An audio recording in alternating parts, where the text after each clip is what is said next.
il suffit d'un poil minuscule à peine visible à l'œil nu et vlan, la douleur est insupportable, implacable, abominable.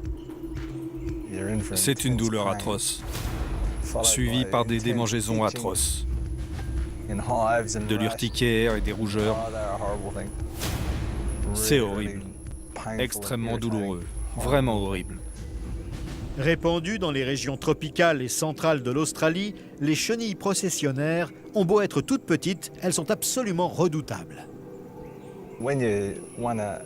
Quand on en effleure une, généralement au niveau du cou quand on se baisse pour passer sous une branche, on éprouve seulement une sensation de chaleur et des picotements.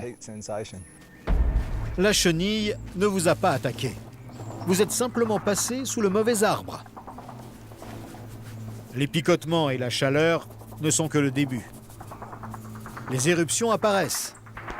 Vous tentez de résister à l'envie de vous gratter, mais vous êtes torturé par un ennemi invisible. La nuit, c'est encore pire. On se réveille en se grattant jusqu'au sang. Il y en a plein l'oreiller et les draps. On souffre atrocement et il n'y a absolument rien à faire.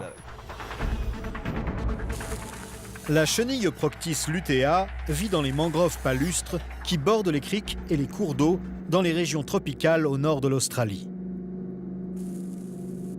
D'un brun jaunâtre et couvert de poils très fins, elle s'accroche aux branches des arbres qui constituent sa principale source de nourriture.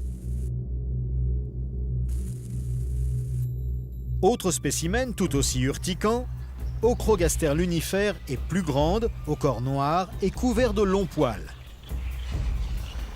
Elle se déplace souvent en procession, sans jamais sortir du rang. Un spectacle étonnant qu'il vaut mieux admirer de loin.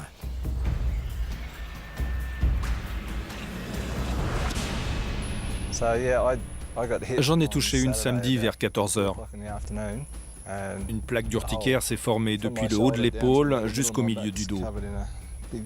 Je croyais avoir été en contact uniquement au niveau de l'épaule, mais comme je me suis gratté, ça s'est propagé. De par son métier, Dion Wedd se déplace fréquemment dans le bush où il croise inévitablement ses chenilles. Mais méfiez-vous, elles sont partout et il n'est pas besoin de quitter la ville pour en voir. Elle se métamorphose en un petit papillon de nuit orange. Les écailles des pattes et des ailes de l'insecte sont très urticantes elles aussi, et se déposent sur le linge qui sèche dehors. Si on allume une lampe et que la lumière illumine le linge, c'est une invitation irrésistible.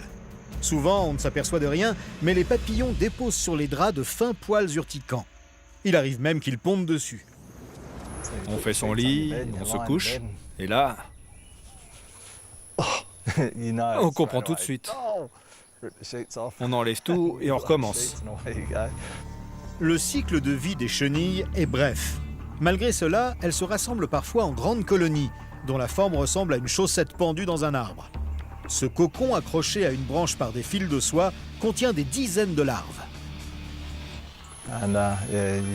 Il ne faut surtout pas se cogner dans un cocon.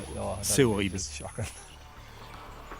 Les chenilles urticantes ne sont pas mortelles, mais peuvent provoquer une inflammation des yeux et de la gorge qui nécessite des soins médicaux.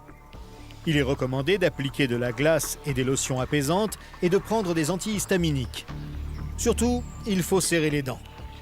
Il suffit d'un bref contact avec une seule chenille pour que cela déclenche des réactions insupportables. Une minuscule chenille accrochée à un fil de soie qui vous effleure la nuque et... C'est horrible. C'est vraiment très très douloureux. Ça vous gâche votre week-end. Vous faites du camping, vous êtes en train de pêcher, et si vous en touchez une, c'est l'enfer.